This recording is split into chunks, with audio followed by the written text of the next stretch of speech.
January 3, 1932. Warsaw, Poland. In a dimly lit room on the third floor of the Cipher Bureau, a small, unassuming man hunched over a wooden desk, pencil in hand, the scratching sound louder than the distant hum of trams below. Marian Rejewski's eyes traced patterns across a sheet of numbers, the lines and permutations twisting like invisible threads in a labyrinth only he could see. Outside, the winter wind clawed at the city streets, rattling windows like a warning he was not yet ready to heed. You can almost feel the tension pressing in, the weight of a continent on the shoulders of one mathematician. Germany's latest cipher machine, the Enigma, was supposed to be unbreakable. The Wehrmacht, smug in their confidence, called it the ultimate safeguard for their messages. Every night, fleets, divisions, and supply convoys whispered secrets through its rotating wheels, spinning their codes faster than any human mind could follow except for Rejewski. He didn't have armies, he didn't have spies, only logic, deduction, and mathematics, a quiet genius armed with nothing but intellect. As he worked, the room smelled faintly of ink and damp winter coats. The flicker of a single lamp illuminated the letters on his paper. A, J, M, Q. Each rotation of the cipher wheels was a puzzle piece falling into place. Every calculation he made could decide the survival of thousands. The rest of Europe slept unaware. Warsaw's streets were silent, the tension invisible to all but him. And yet in these moments a storm was gathering, a storm of codes, secrecy, and impending war that would soon sweep the continent into chaos. If he succeeded, it would change everything. If he failed, countless soldiers, sailors, and civilians would pay the price. And then, in a flash of insight, his hand froze. A pattern, one he hadn't expected, emerged from the chaos. It was subtle, almost laughable in its simplicity, yet profoundly dangerous. This single realization could unlock the secret the Germans had sworn to protect. But there was a problem. Rejewski was alone. His government was cautious, suspicious of espionage. Sharing discoveries was risky. One misstep could land him in prison or worse. He knew that every calculation, every deduction had to be perfect. One mistake and the machinery of war would remain hidden, unstoppable. And in that quiet Warsaw room, as the lamp flickered and the cold seeped through the floorboards, he understood something no one else did. The war was already in motion, and he was about to step into its shadow. The pencil scratched again. Numbers collided with logic, and somewhere in Germany, unaware, Enigma continued to spin, mocking anyone who thought it could be broken. But Rejewski had just found the first crack. March 14, 1932. Warsaw, still bitterly cold, snow crusting the edges of the cobblestones outside. Rejewski sat with his colleagues, Henryk Zygalski and Jerzy Rozicki, in a small office filled with the scent of chalk and cigarette smoke. No uniforms, no gunfire, no cheering crowds. This was a battlefield of the mind. The enemy was invisible, faceless, yet deadly. The Enigma machine. You can almost hear the quiet tension, the ticking of clocks, the scratch of pencils, the shuffling of paper. Every permutation of the rotors, every letter substitution was a potential trap. A single miscalculation could make their months of work meaningless. And the Germans were relentless. Every day, they tweaked settings, rotated rotors, changed plugboard cables. The cipher seemed to evolve faster than they could adapt. Rejewski's genius lay in seeing patterns where others saw chaos. Using pure mathematics, group theory, and permutation cycles, he began to reverse engineer the Enigma. He didn't spy on the machine. He didn't intercept secret keys through bribery or deception. Instead, he relied on logic and relentless calculation. He built a framework that allowed him to predict how the Enigma would encrypt messages. But it was painstaking work. Nights bled into mornings. Coffee cups piled up, papers were scattered across the floor, erasers chewed to nubs. The three men worked like machine gears themselves, synchronized yet tense, aware that a single misstep could ruin everything. Every breakthrough came with a new obstacle. Each rotor configuration, each plugboard swap felt like the Germans had anticipated their every move. And then one evening, a breakthrough. Rejewski whispered the word that electrified the room, We can reconstruct it, not just parts of it, not guesses, the machine itself. The logic of its inner workings lay before them, a map drawn in numbers and intuition. Yet triumph was fleeting. This knowledge had to be hidden. Poland was small, vulnerable, and the world outside was drifting toward war. Sharing the secret could save thousands, but could also bring catastrophe if it fell into the wrong hands. The question hung in the air like smoke. How do you fight an invisible war when the world doesn't even know it's happening? And then, without warning, news arrived from the West. Germany was rearming faster than anyone had imagined. Rejewski realized something chilling: time was running out. The cipher was only going to get stronger, and soon Poland might fall.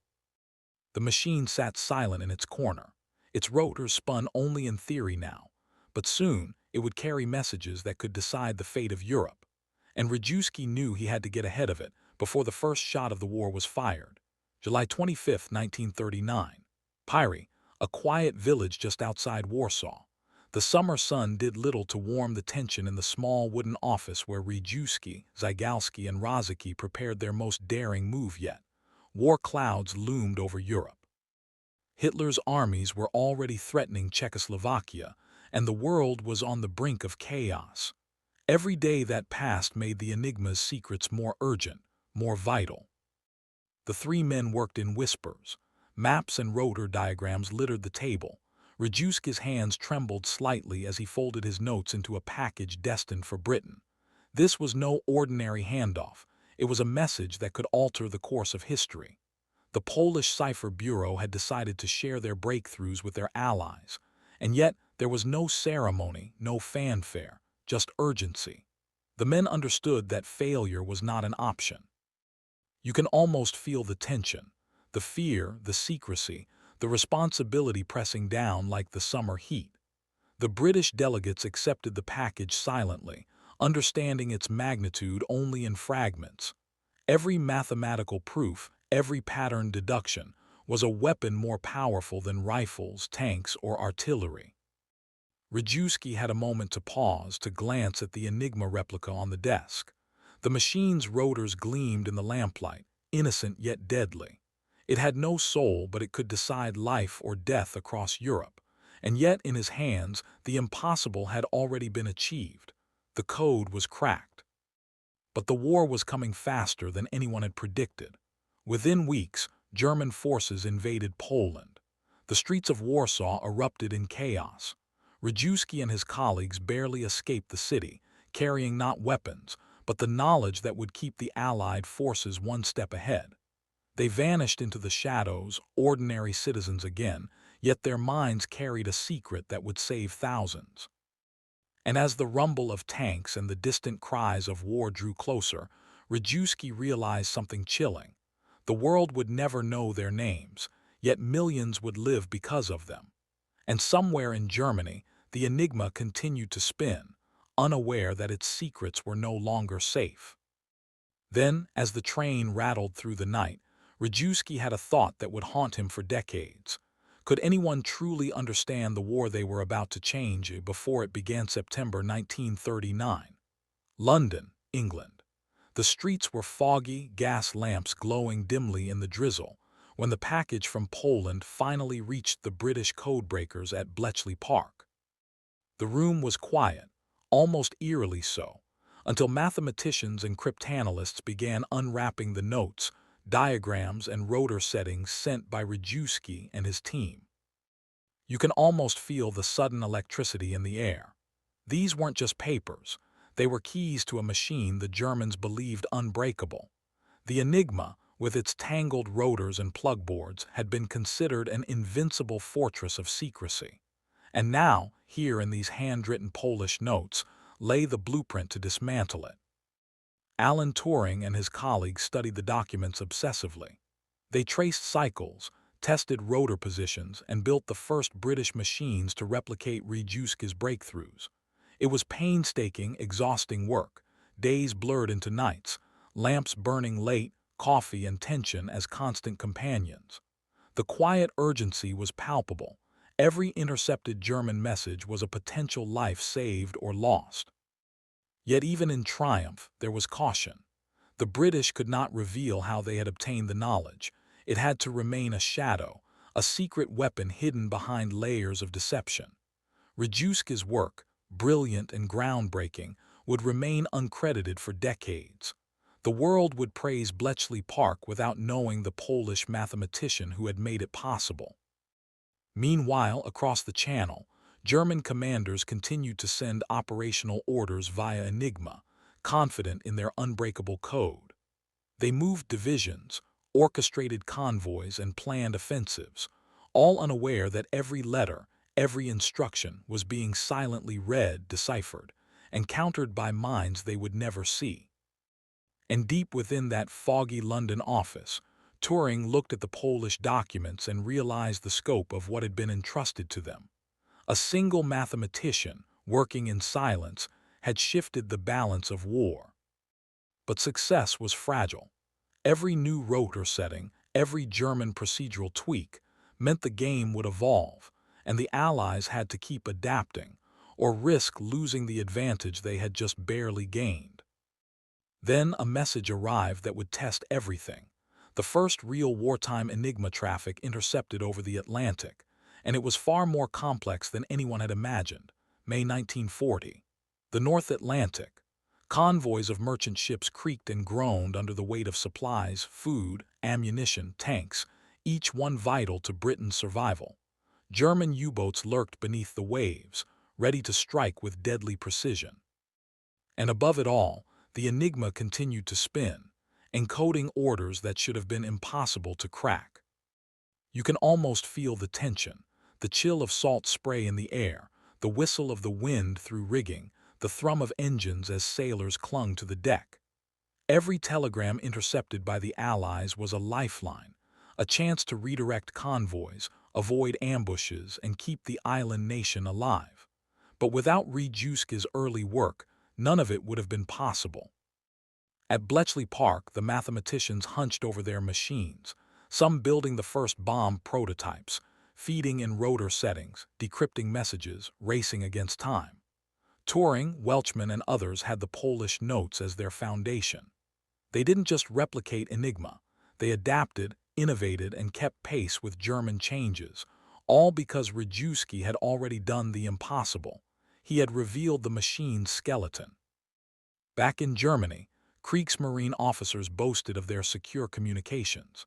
They believed their codes would outsmart the Allies, oblivious to the invisible war being waged against them. Submarines sank or failed based on messages that had already been read and acted upon. Every successful interception saved hundreds of lives. Every convoy that reached port carried soldiers, tanks, and hope, all thanks to a mathematician who had quietly changed the rules years before. Yet even amid these small victories, the work was exhausting, relentless. Night after night, the cryptanalysts faced new rotor wirings, new plugboard arrangements. A single mistake could cost lives. Rejewski's methods were brilliant but required precision. The stakes were unimaginable, and the pressure never eased. And then, as a decoded message arrived warning of a German wolf pack targeting a convoy near Iceland, it became clear. Rejewski's insight wasn't just a footnote in history. It was the invisible shield keeping Britain alive. Without him, the war might have tipped in Germany's favor before the Allies even fully mobilized. But there was still a secret lurking behind the lines, a question that haunted everyone at Bletchley Park. Would the Germans ever realize their codes had been broken? And if they did, could the Allies stay one step ahead? Winter 1942. Warsaw, long occupied, lay under the shadow of German boots. Rejewski lived quietly, blending into the streets, a ghost in the city he had once tried to protect with numbers and logic. No medals awaited him, no headlines. His genius had saved thousands, perhaps tens of thousands of lives. Yet the world knew nothing of the quiet mathematician who had broken the enigma before Britain even touched it. You can almost hear the echoes of his work in the air, the scratch of pencils in a distant office at Bletchley Park, the hum of early bomb machines, the flurry of decoded messages saving convoys and troops. Each success, each life spared, was a silent tribute to his insight. Rejewski's contributions shaped the course of the war, yet he remained in the shadows, watching history unfold without applause. Across Europe, German commanders continued to believe in the infallibility of their cipher.